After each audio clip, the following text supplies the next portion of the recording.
하나님 말씀 빌보서입니다. 빌보서 2장 8절 말씀을 보겠습니다. 한 절입니다.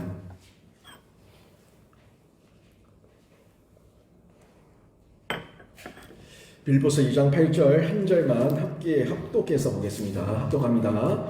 시작. 사람의 모양으로 나타나사 자기를 낮추시고 죽기까지 복종하셨으니 곧 십자가에 죽으심이라. 아멘. 이 자리에 나와 예배한 우리 모든 성도님들 한 분 한 분이 예수 그리스도의 십자가가 여러분의 체험된 십자가가 되기를 주님의 이름으로 축원합니다. 아멘. 제가 지난주에 이 6절, 7절 말씀 쭉 나누면서 8절 말씀까지 함께 좀 봤는데 8절에 제가 강조해서 말했던 부분이 예수께서 자기를 낮추시고 죽기까지 복종하셨는데 그 복종하셨던 장소가 십자가까지였습니다 라는 부분을 제가 강조해서 얘기를 하면서 여기서는 8절에서 곧 십자가에 죽으심이라 이렇게 번역을 하고 있지만 조금 더 실감나는 번역으로 의역한다면 심지어 십자가에서 죽으심이라 이렇게 의역을 하고 번역하면 조금 더 가슴에 와닿을 겁니다 라고 제가 전달해 드렸습니다. 심지어 그냥 보통의 복종, 보통의 순종, 보통의 죽음이 아니라 온갖 모든 치욕과 멸시와 죄의 짐을 다 짊어지고 가는 가장 비참한 죽음, 이런 죽음이 십자가의 죽으심입니다 하는 부분을 제가 강조해서 얘기했죠. 이 부분을 조금 더 실감나게 전하기 위해서 죽는 건 아무튼 모든 인간에게 두려움일 수 있는데 만약에 죽는다면 한 번에 칼 베어 죽임 당하는 것과 총 맞아 죽임 당하는 것, 이것의 선택이 하나가 있고 하나는 소 4마리, 자동차 4개에 팔 다리를 다 묶어가지고 사지를 찢어 죽이는 이 죽음의 선택이 있다면 여러분 뭘 선택하겠냐고 제가 그랬죠. 그것도 완전히 벌거벗겨져서 맨몸으로 팔 다리를 묶어서 능지처참 사지를 찢어 죽이는 그런 죽음의 방법이 있다면 여러분은 이왕 죽을 거면 어떤 선택하시겠습니까? 제가 지난주에 조금 과격하게 말씀드렸죠. 가능하다면 목 베어 죽음 당하고 총 맞아 죽음 당하고 한 번에 그냥 끝나는 게 좋지. 그 치욕을 다당하면서 벌거벗겨진 그 몸으로 팔 다리를 다 묶어가지고 사지를 찢어 죽여요. 그만큼의 치욕스러운 현장이 십자가였습니다라는 걸 제가 전달했습니다. 우리가 그냥 묘사하고 형상화하기는 예수님의 아랫도리를 가리고 있지만 그죠? 예수님 벌거벗겨져 있었어요. 벌거벗겨져 있었다고요. 그 사람 많은 곳에서 얼마나 치욕스럽습니까? 얼마나 그 찢어지는 온 살과 마음이 찢어지는 고통이 얼마나 심했겠습니까? 라고 제가 얘기를 하는 거예요. 그래서 이 예수님께서 자기를 낮추시고 죽기까지 복종하셨는데 그 십자가의 죽으심이라 이 부분은 심지어 십자가에서 죽기까지 낮추시고 순종하셨습니다 하는 부분에 대한 이해로 우리가 그 뉘앙스를 좀 풍기면 조금 더 가슴에 와닿는다는 것을 제가 강조해서 말씀을 드렸는데 오늘 제가 이 십자가를 조금 더 주목해서 보러 갑니다. 이 십자가가 어떤 십자가인지 얼마 전에 성탄절 우리 예수님 아기 예수님의 나심을 축하하는 시간이었지만 부활절은 아니지만 고난 주간은 아니지만 저희가 이 십자가를 매번 묵상해야 되고 할 수만 있는 대로 이 십자가의 죽으심과 그 의미가 뭔가 하는 부분을 저희가 늘 기억해야 되는데 오늘 2장 8절에서 이 십자가의 죽으심까지 순종하셨던 예수의 십자가가 어떤 십자가인지 제가 조금 더 주목해서 보려고 하는데 먼저 이 십자가는 형벌로서의 죽음이죠. 형벌로서의 죽음. 그 시대에 소위 우리 한국의 조선 땅에 능지처참해서 사람을 죽였던 것처럼 그게 가장 심한 형벌 아닙니까? 형벌 중에. 그런 것처럼 이 십자가의 죽음은 그 당시에 형벌 중에 가장 치욕스러운 죽음이에요. 형벌로서. 근데 우리가 아는 것처럼 예수님께서 죄가 있습니까? 죄가 없다는 거죠. 죄가 없는 분인데 그 죄의 대가를 우리의 죄의 대가죠. 우리의 죄의 대가를 예수님께서 다 짊어지셔서 우리가 죽어야 될 그 치욕을 예수님이 다 당하시고 고통과 피쏟음과 그 모든 물까지 다 쏟으시면서 죽으셨다는 거예요. 이 부분이 형벌로서의 죽음이라는 그 십자가의 상징성이 있는데 그 십자가의 죽음은 결국 우리 인간의 죄입니다. 우리 인간의 죄의 결과가 십자가에 죽을 만큼 심각한 죄였다는 것을 우리가 기억해야 된다는 거죠. 그래서 성경에서는 우리 인간의 죄를 강조해서 얘기하고 있고 우리 인간은 반드시 이 죄 때문에 한 번은 죽게 돼 있어요.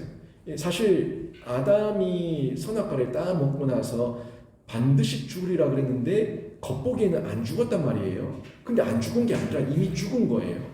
영이 죽었어요. 하나님과의 단절이 일어났기 때문에 영이 죽었기 때문에 영적인 생명력이 없어요. 그러니까 죄밖에 못 짓는 거죠. 전에는 죄와 선을 구분할 수 있는 분별력이 있었는데 이 선악과를 따먹고 하나님과 단절된 이후에는 본능적으로 살아간다는 거예요. 본능적으로 살아가면서 하나님 없는 인간인 것처럼 살아가는 그런 영적 죽음의 상태가 이미 이루어졌고요. 그 다음에 우리의 육신은요.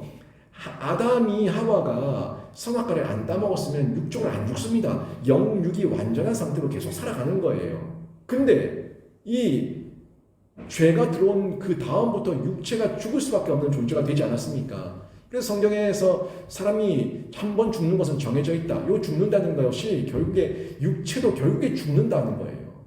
영은 이미 예수가 없고 하나님의 그 이름을 모르고 하나님의 형상을 완전히 상실해 버리면 하나님의 율법조차 없었다면 우리는 죽는 건 말할 것도 없고 이미 죽은 상태에 있는 거고 근데 육체로도 지금 살아있다고 살아있는 게 아니라 한 번은 반드시 죽는다 하는 걸 성경이 우리에게 전해주고 있지 않습니까?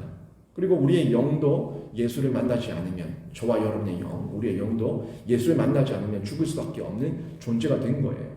그러니까 사실 구약시대에 하나님께서 선지자를 보내시고 구약의 제사 제도를 주시고 구약의 율법을 주셨던 것은 다 그림자죠.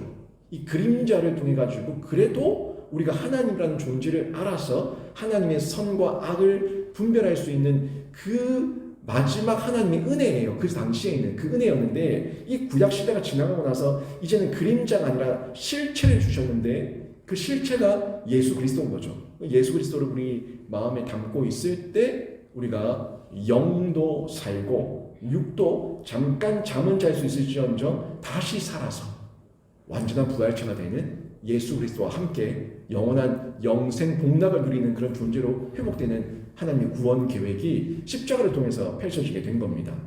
그런데 이 예수의 십자가는 그 전 단계에 우리가 그런 영광을 누리기 위해서 반드시 우리에게 주어져야 될 십자가인데 우리의 죄를 해결하기 위해서 형벌로서의 십자가, 그 형벌로서의 십자가를 우리를 대신해서 예수께서 지셨다는 거죠. 그러니까 이 십자가를 얘기한다면요, 우리 인간의 모든 더럽고 추악한 죄의 그 엑기스, 죄의 엑기스를 다 모아놓은 것이 아무튼 모든 죄와 인간이 할 수 있는 모든 범죄와 모든 더러움, 과거의 죄, 현재의 죄, 미래의 죄, 이 모든 죄라고 하는 덩어리 엑기스, 그 진액을 다 모아서 완전히 해결해버린 것이 형벌을 받으시고 해결해버리신 것이 십자가라는 거예요. 그 십자가에서 예수께서 그 형벌을 당하시면서 해결하셨다는 거죠. 이 십자가를 얘기할 때 참 좀 여러분이 어떻게 생각하는지 모르겠어요. 제가 제자 사역반 할 때도 이 십자가를 좀 잘 얘기하는데 당신에게 십자가가 뭡니까? 라고 제가 질문을 해요. 다 했어요. 다 했는데 여러분에게 십자가가 뭡니까? 이 정치인들이 보면은 그 입에다 테이프를 발라버리고 싶을 때가 있는데 그 정치인들이 나와서 이런 소리를 떠들지 않습니까? 모든 십자가 제가 지고 가겠습니다. 도대체 그 사람이 생각하는 십자가가 뭐예요? 자기가 그 십자가의 고생을 감당하겠다? 십자가는 그런 고생 정도가 아니에요. 내가 지는 책임 정도가 아니에요. 그런 책임과 어떤 자기의 어떤 손해 정도가 아니에요. 내가 싫어하는 어떤 상대, 어떤 대상, 내가 미워하고 싫어하는 어떤 정당, 그런 정도가 아니에요. 십자가는요. 이거를 십자가를 휴머니즘적으로 생각하면 안 됩니다. 휴머니즘, 인간적으로 생각해서 인간의 어떤 희생과 헌신, 이런 게 십자가가 아니라 십자가는요, 내가 예수 그리스도를 만나는 곳이 십자가입니다. 내가 예수 그리스도를 만나서 예수와 함께 죽고 예수와 함께 사는 곳이 십자가예요. 이 무슨 말이냐면 여러분 인생 가운데 굉장히 고달픈 곳이 있죠. 고달픈 곳이 직장일 수도 있고요. 가정일 수도 있고요. 교회일 수도 있고요. 뭐 어떤 여러 곳일 수 있습니다. 어디든지. 뭐 교회가 십자가의 장소가 되면 좀 슬픈 말이긴 하지만 그래도 인간관계들, 죄를 가지고 있는 인간들이 모여 있는 곳이다 보니까 뭐 교회도 순간적으로는 나에게 십자가가 될 수 있어요. 근데 거기서 그 십자가에서 내가 죽어야 되는 거예요. 무슨 말이냐면 내가 너무 힘들어서 예수의 이름을 부르게 하는 곳, 거기가 십자가입니다. 너무너무 힘들고 너무너무 지치고 너무너무 고달파서 예수 이름 부르지 않고는 살 수 없는 곳이 십자가예요. 예수께서 십자가에서 부르신 이름은 하나님 아버지 이름밖에 없습니다. 예수 그리스도께서 그곳에서 엘리 엘리 라마 사박다니 하나님 아버지 이름을 부르고 하나님 아버지 앞에 기도하지 않습니까? 그곳에서 예수는요 자기는 없습니다. 오직 뭐만 있어요? 하나님만 있어요. 그러니까 우리의 인생 가운데 나의 모든 지푸라기가 사라지고 예수밖에 없습니다. 예수의 이름만 부르고 나는 예수와 함께 죽고 예수와 함께 다시 사는 곳, 그것이 십자가예요. 이걸 휴머니즘적으로 생각할 게 아니라 정말 내가 이 십자가를 하나님 만나는 곳인가 예수 만나는 곳인가 하는 측면에서 생각해 봐야 된다는 거죠. 여러분 자녀 때문에, 여러분 경제 때문에, 여러분 건강 때문에, 여러분 어떤 환경 때문에, 배우자 때문에, 자식 때문에 아무튼 누구 때문이든 내가 너무너무 힘들어서 아버지 예수님 이 이름이 절로 터져 나오면서 그 호칭을 부르는 곳, 거기가 여러분에게 허락한 십자가입니다. 거기서 결국 그 이름을 부르는 중에 내가 죽어야 돼요. 내가 죽으면 예수와 함께 다시 사는 곳입니다. 근데 이 정치인들은 제가 모든 십자가 지고 가겠습니다. 내가 한 게 아닌데 내가 그 모든 치욕과 부끄러움과 그 악역은 내가 다 감당하겠습니다 하는 그런 휴머니즘적으로 자기 드러내려고 말하는 그 떠들어대는 그런 십자가가 아니에요. 근데 이거를 잘못 이해하다 보니까 당신에게 십자가가 뭡니까? 그러면 제 아내가 십자가입니다. 제 아들이 십자가입니다. 제 자녀가 십자가입니다. 돈이 십자가입니다. 뭐 이런 얘기를 한다는 거예요. 근데 그 십자가는 그분들한테는 그냥 힘들다는 거예요. 근데 그 힘든 그곳에서 내가 죽어야 돼요. 내가 죽고 예수와 함께 다시 사는 곳. 그냥 미워 죽겠다. 이건 십자가 아니에요. 내가 미워 죽겠다가 아니라 내가 하나님께 주신 사명의 자리인 줄 알고 내가 죽고 내가 사는 자리. 여기가 진짜 십자가라는 거죠. 십자가를 통해서 신자가 결국 봐야 되는 거는 나의 죄예요. 내가 여기서 왜 죽냐? 내 죄의 결과다. 그런데 나에게 주어진 이 멍에는 쉽고 가볍다. 왜? 예수와 함께 메고 예수께서 먼저 앞서서 나가셨으니까, 앞서서 십자가를 지셨으니까 내 멍에는 쉽고 가벼운 거예요. 수고하고 무거운 짐진 자들아 다 내게로 오라. 내가 너희를 쉬게 하리라. 뭐예요? 예수님께서 그 우리들의 멍에를 대신 지셨으니까 우리의 짐이 가볍다는 거예요. 그냥 예수님께서 지신 십자가 나는 따라가기만 하면 되는 거죠. 그리고 예수와 함께 죽고 예수와 함께 사는 거예요. 결국 죄의 결과라는 측면에서 우리가 십자가를 봐야 되는데 육적으로 죽는 것으로 끝나지 않아요. 육적으로 죽는 것이 아니라 하나님 심판대에서 영벌을 받는 그 결과가 죄의 결과이기 때문에 나의 영이 바뀌어야 돼요. 나의 육이 바뀌는 게 아니라 내 영이 완전히 바뀌어야 되는 거예요. 그게 중생이에요. 회심이에요. 새로남이에요. 거듭남이에요. 내 한 존재가 바뀌는 거. 생각이 바뀌는 거. 그래서 예수 그리스도 안에서 새롭게 이해하고 해석하고 적용하고 이런 변화가 실제적으로 있을 때 우리가 십자가를 나의 자기 십자가를 내가 졌다. 내가 짊어졌다. 이렇게 말할 수가 있는 거죠. 이 결과를 십자가의 형벌을 통해서 전해주신 겁니다. 죄가 없는 예수께서 죄의 결과인 십자가를 지셨는데 예수님 입장에서는 그 십자가는요 감당할 수 없는 고통이었어요. 감당할 수 없는 치욕이었고 감당할 수 없는 아픔이었습니다. 그래서 예수님께서 이 십자가를 지시면서 그 죄의 문제, 우리의 모든 죄의 짐을 해결하시고 예수님께서 우리의 자유함을 주셨죠. 평화, 샬롬, 하나님과의 그 맡긴담을 허무시고 하나님과 연결되도록 다시금 이 생명줄이 연결된 거예요. 생명줄이 끊어져서 영적 호흡을 할 수가 없었는데 예수님 때문에 이 생명의 호수가 연결되어서 생명의 양식도 먹고 생명의 호흡도 쉴 수 있도록 생명줄이 연결된 겁니다. 성경에 보면 예수님은 자신이 죽으셔야 된다는 것을 이미 알고 계셨어요. 처음부터 예수님 공생애 때부터 예수님은 스스로 본인이 당신께서 십자가를 지실 것에 대한 예언과 표현들을 많이 하셨는데 마태복음 20장 28절에도 이렇게 말씀하고 있어요. 인자가 온 것은 섬김을 받으려 함이 아니라 도리어 섬기려 하고 자기 목숨을 많은 사람의 대속물로 주려 함이니라. 아멘. 예수님은 이미 당신께서 죽으셔야 될 것도 알고 계셨고 대속물, 그러니까 번제물이죠. 구약의 제사제도처럼 짐승처럼 죽는 그런 대속물로 자신의 생명을 내어줘야 된다는 것도 이미 알고 계셨어요. 그런데도 알고 있는데도 예수님께는 고통이었다. 모르고 당하면은 그냥 모르고 지나가 버릴 수 있겠지만 이미 알고 있는데 그 고통의 무게가 어느 정도지 아는데 그거를 당하라고 하면 더 힘든 거예요. 모르니까 하는 거죠. 모르니까. 여러분 인생을 모르니까 살아가는 거예요. 알면은 살겠습니까? 겁나서. 하기 싫은데 모르니까 살아가는 거예요. 근데 예수님은 다 알고 계셨다고. 다 알고 계셨는데 알고 계시는 중에 그 십자가의 치욕과 모멸감과 그 고통과 아픔이 어떤 건지 아십니까? 예수님께서는 기도하신 거예요. 뭐라고 기도하셨어요? 누가복음 22장 41절에 보면 이 잔을 내게서 옮기시옵소서. 이 잔을 내게서 옮기시옵소서. 그리고 뭐라고 기도하셨어요?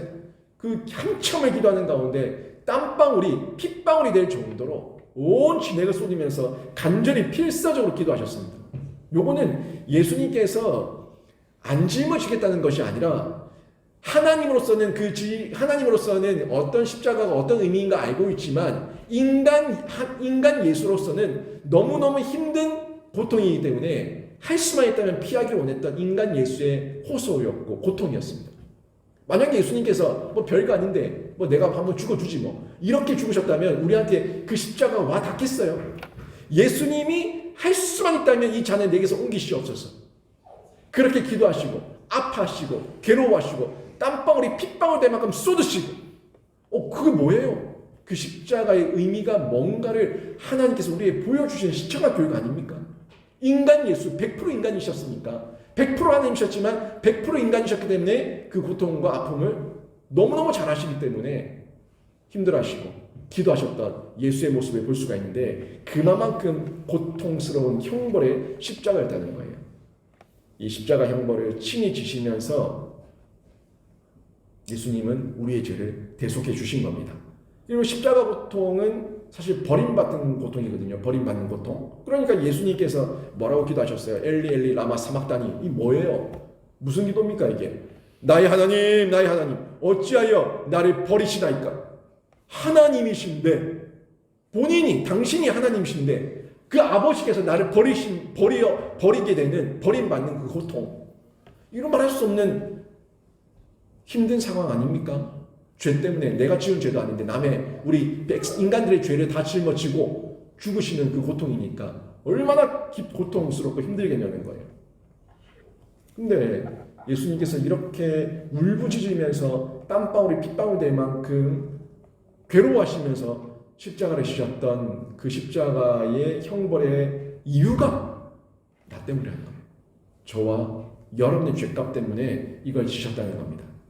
그러니까 이 십자가를 생각할 때 내 죄, 오늘도 지은 죄, 어제도 지은 죄, 또 내일 또 지을 죄, 하여튼 과거의 죄, 현재의 죄, 미래의 죄, 모든 나의 죄, 여러분이 지었던 아무튼 모든 더럽고 추악한 말, 행동, 생각, 모든 죄 때문에 예수님께서 죽으셨다는 것을 내가 느끼고 생각하고 가슴에 받아들일 때 우리가 죄를 더 멀리하고 죄를 끊어낼 수 있는 담력을 얻게 된다는 거예요.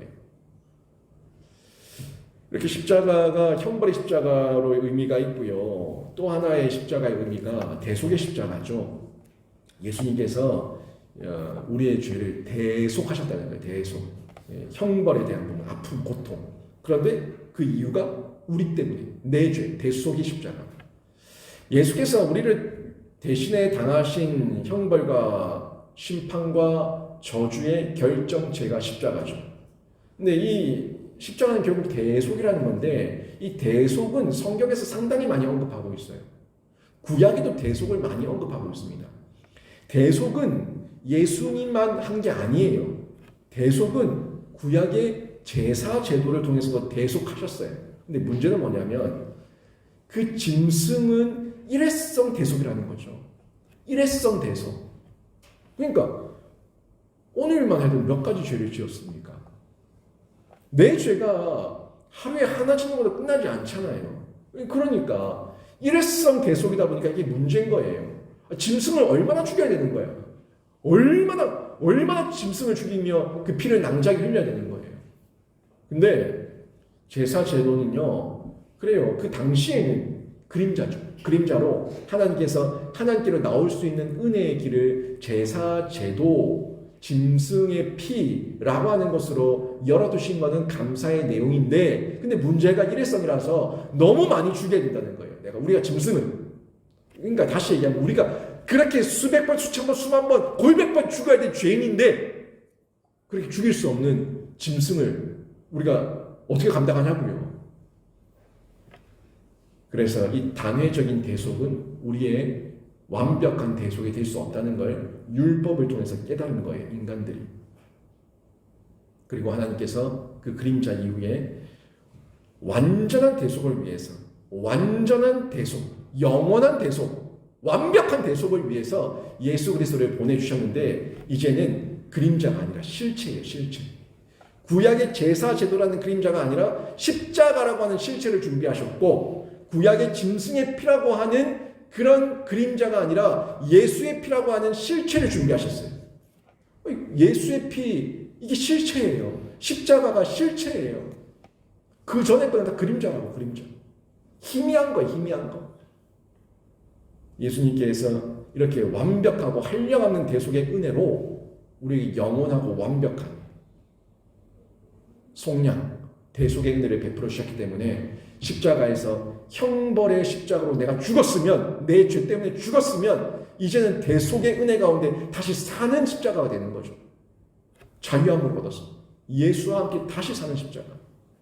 이 십자가의 의미 속에 있는데 이걸 믿어야 되는 거예요. 여러분, 예수님께서 저와 여러분의 죄, 과거의 죄, 현재의 죄, 미래의 죄까지 모든 죄를 영원히 단번에 속량하신 줄로 믿습니다.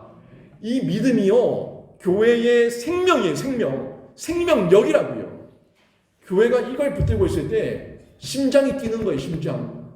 여러분, 제가 심장이 뛰면, 생명이 있으면 뭐라도 해야 되지 않습니까? 제가 여러 번 얘기했는데 이게 생명이에요. 나를 위한 십자가, 나를 대속한 십자가, 영원히 완벽하게 속량하신 십자가, 자유함을 주신 십자가, 나에게 생명력을 주신 십자가, 내 심장을 뛰게 한 십자가.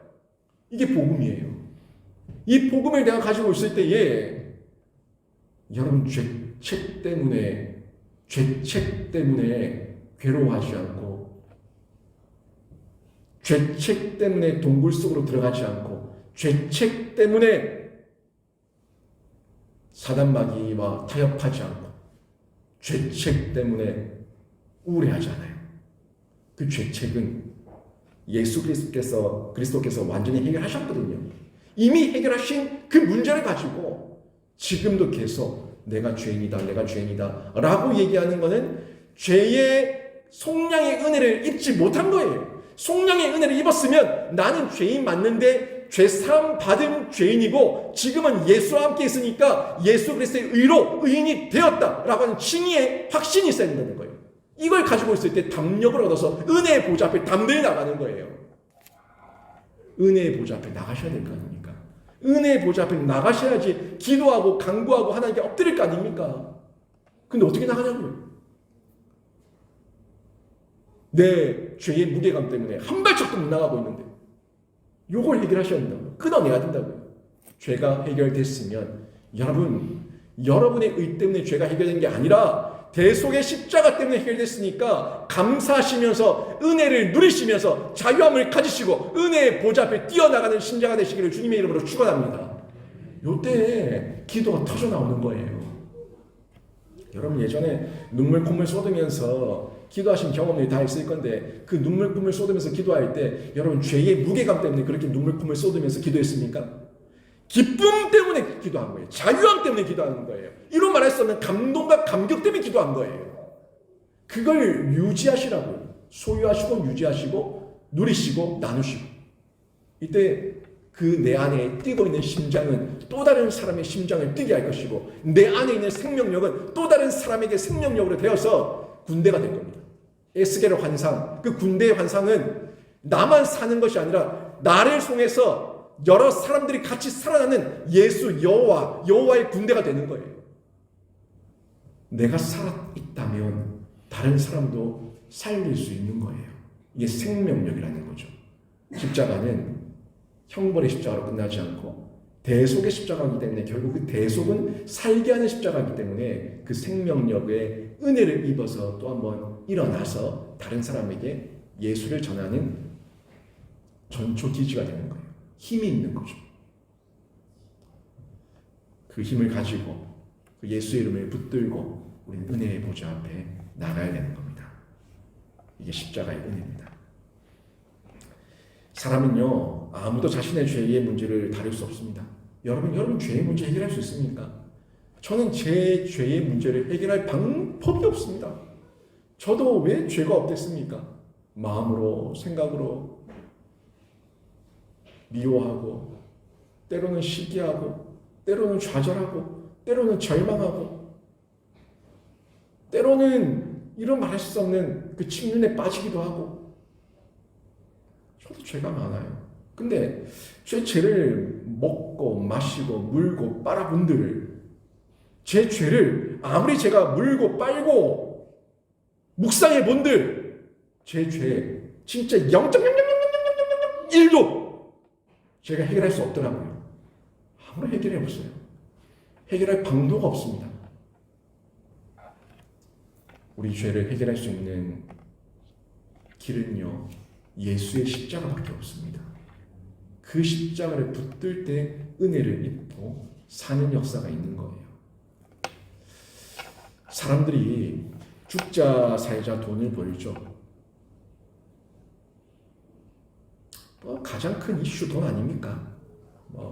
아파서 병원에 누워있는 사람들이야 가장 큰 이슈는 생명이고 건강이지만 교회에 왔다 갔다 하면서 그래도 건강하답시고 목소리 크고 소리 지르고 내가 냉대한답시고 돌아다니는 사람들 다 하나같이 가장 큰 관심사 뭡니까? 돈 아니에요. 돈. 왜 사람들이 죽자 살자 돈을 법니까? 세상에서 높아지고 세상에서 자신의 이름과 명성을 드러내려고 하는 이유가 뭡니까? 노후 보장을 위해서요. 노후 보장을 위해서요. 본질은 그거 아니에요.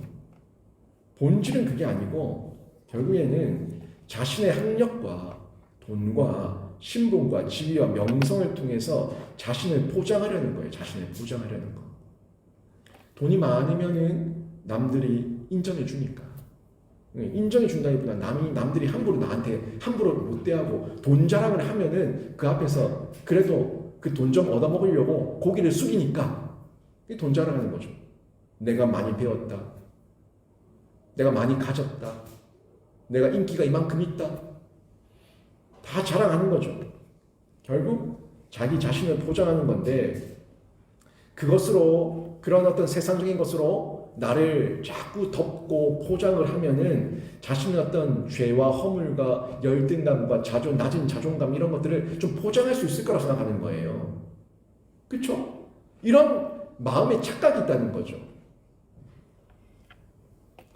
사람의 죄에는 아주 다양한 죄성들이 있지만 여러분 열등감도 죄입니다. 그 열등감도 죄고요. 그 낮은 자존감 가운데 모든 것들을 남 탓하는 것도 다 죄고요. 자신의 감정 조절 못하는 것도 죄고요. 다 죄예요, 죄. 다 죄의 어떤 표현들이에요.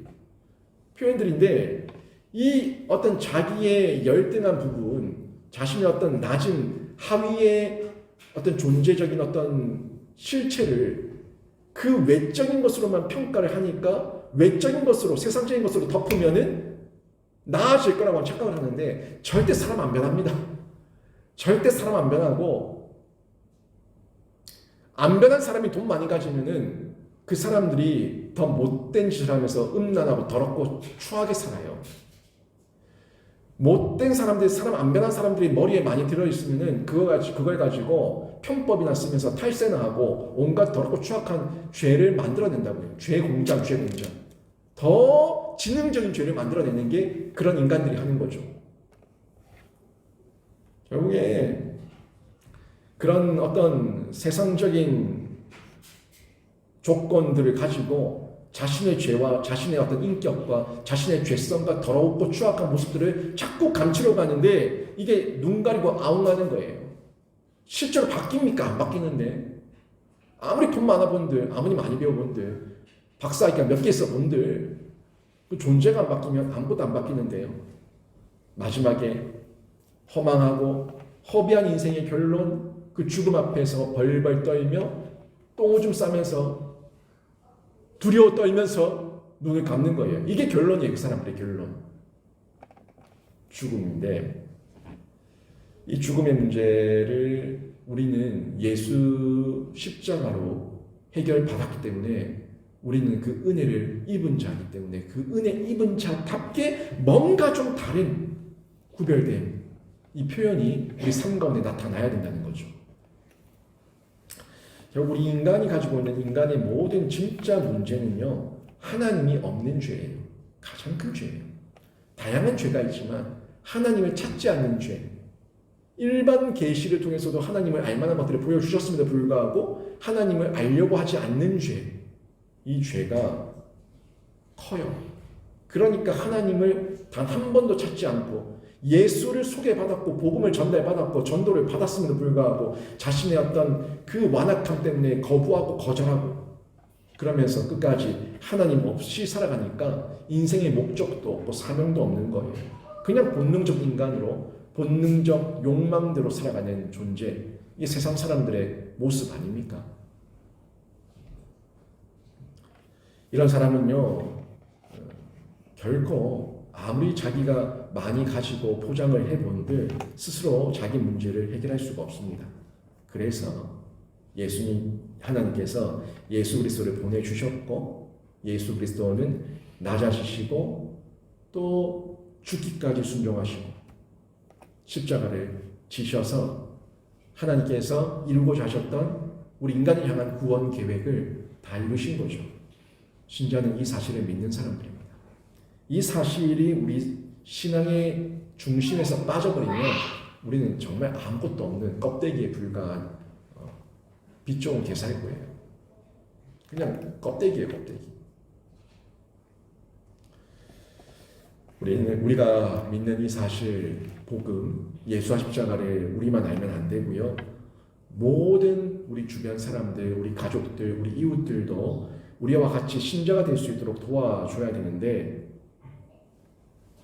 우리가 예수를 체험한 만큼 예수를 자랑할 수 있어요? 예수 자랑하는 것은 그냥 안 됩니다. 여러분도 체험한 뭐가 있어야지 자랑을 하는 것처럼 여러분 영적인 체험이 있어야지만 여러분이 예수를 자랑할 수가 있어요.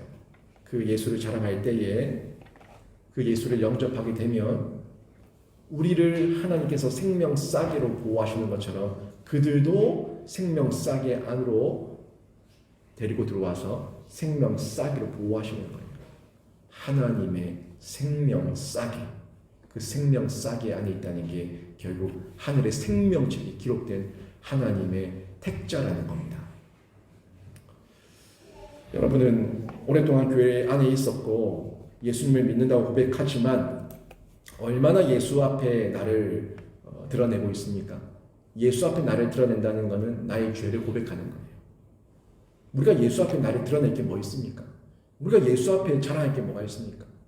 여러분 예수 그리스도 앞에서 뭔가를 자랑하려고 하지 마시고 여러분이 할 수 있는 대로 예수 그리스도 앞에서 여러분의 죄를 다 드러내시기를 바랍니다.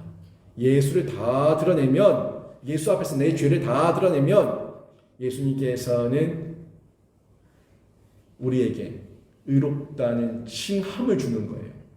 예수께서 해결하셨으니까 내가 자백하기만 하면 그는 미쁘시고 의로우사 우리에게 그 죄를 없다고, 죄가 해결됐다고 하나님의 자녀가 되는 권세를 주시고 하나님의 생명싸기 안으로 예수께서 끌어들이신다고요.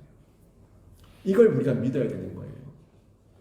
여러분 기도하실 때 이런저런 기도의 제목들이 많이 있을 건데 누가 저랬어요? 누가 저랬어요? 화가 나요? 미워요? 속상해요? 억울해요? 하나님 도와주세요. 예, 그런 기도, 탄식하는 기도도 좋습니다. 좋은데 하나님께서 더 원하시는 기도는 하나님 앞에서 내 말과 언어와 생각으로 내가 지었던 죄를 내가 시인하고 내가 자백하고 내 언어로 고백하면서 하나님 앞에 엎드리는 이 모습을 예수께서는 더 원하신다는 겁니다. 왜? 다 내가 이뤘는데, 내가 다 해결해놨는데 뭐가 무서워서 죄를 고백하지 못하냐? 여러분의 언어로, 여러분의 입술로, 여러분이 인식하고 인지하고 여러분의 죄를 다 토해내십시오. 토해내면, 인정하면, 그리고 아파하면 그게 회개가 되고 그 회개의 고백을 기쁘게 받으시고 그는 미쁘시고 의로우사 여러분의 모든 죄를 사하여 주시는 줄로 믿습니다. 이게 예수의 은혜입니다. 십자가의 은혜입니다. 여러분 포장하지 마시고요. 있는 모습 그대로 하나님 앞에 내어드리십시오. 예수의 십자가가 여러분의 복음으로 완전히 믿어지는 은혜가 있기를 바랍니다. 마태복음 9장 12절 보면 이런 말씀이 있어요. 예수께서 들으시고 이르시되 건강한 자에게는 의원이 쓸데없고 병든 자에게라야 쓸데있느니라. 아멘. 여러분 아파도 괜찮습니다. 예수는 이 땅에 뭐로 오셨어요? 의사로 오셨어요. 의원으로 오셨어요. 의사로, 의원으로 오셨는데 그 의사에게 필요한 사람은 환자예요. 근데 우리 예수는 죄를 고치시는 의사로 오셨기 때문에 우리는 죄 있는 환자여야 됩니다. 그리고 죄 있는 환자여야지 예수의 이름을 부르면서 나를 고쳐달라고 얘기할 수 있는 거예요.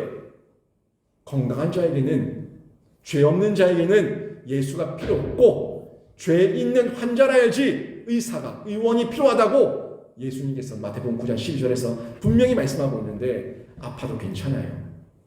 의사가 있지 않습니까?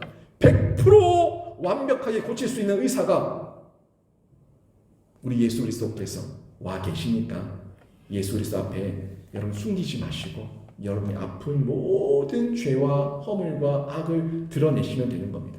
근데 이걸 숨기면요 병을 키워서 죽는 거예요.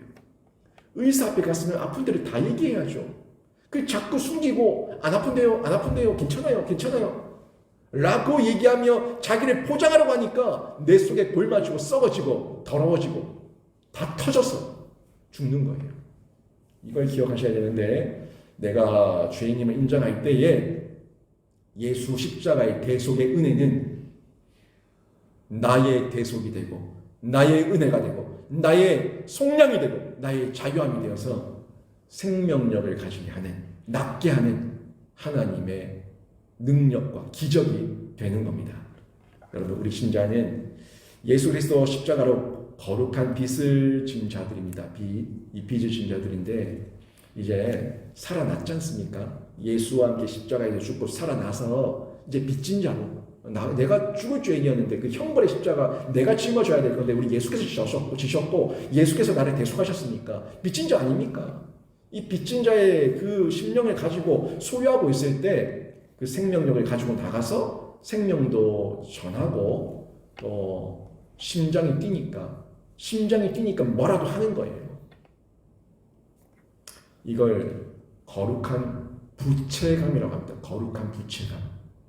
이 부채가 아니고 채무, 부채, 거룩한 부채감인데 세상의 부채감은요 우리를 압박하죠. 숨통을 조이죠. 세상에 빚지고 있으면 얼마나 숨통이 조입니까? 세상에 부채를 가지고 있으면 얼마나 숨통이 조여요. 근데 이 거룩한 부채감은요 자유함을 통해서 대속의 은혜를 통해서 얻은 거룩한 부채감이기 때문에 나에게서 거룩한 반응으로 뛰는 심장만큼 내가 가진 생명력의 그 능력만큼 드러내고 나눠주고 소개하고 흘려보내는 거예요. 이게 거룩한 부채감의 거룩한 반응입니다. 이 반응이 세상의 빛과 소금으로 나타나게 되는데 신자의 모습은요 윤리와 도덕 때문에 하는 행위가 아닙니다. 우리 신자의 어떤 전도, 예배, 구제, 성김, 헌신, 봉사 뭐 여러 가지 있잖아요. 이 신자의 모든 모습은 윤리 때문에, 도덕 때문에, 그건 세상도 하는 거고요. 윤리와 도덕 때문에 하는 것이 아니라 예수의 마음으로, 예수의 마음이 자기를 비우고 낮아지고 죽으시고 십자가에 죽기까지 순종하셨던 그 예수의 마음, 이 마음으로 우리가 반응하는 빚 갚는 사랑의 반응이 우리 신자가 드러내는 반응인데 이 행위로 나타나는 게 신앙 행위라는 거죠. 2022년 마지막 남은 시간에 저는 여러분이 이런 거룩한 부채감을 가지고 막 쪼이는 부채감 말고 거룩한 부채감을 가지고 좀 반응하셨으면 좋겠어요. 남은 시간 아직 3일이 남아있지 않습니까? 이 남은 시간에 거룩한 부채감을 가지고 여러분의 죄를 예수 그리스도 앞에 다 내어놓고 예수 그리스도 앞에서 고백하는 가운데 속죄함의 자유, 속죄함의 기쁨을 마음껏 누리며 올 한 해를 마무리하시고 또 새해를 맞이하는 그런 귀한 신자가 되시고 여러분 안에 날마다 이 십자가의 생명력이 약동하는 은혜가 있기를 주님의 이름으로 축원합니다. 아멘.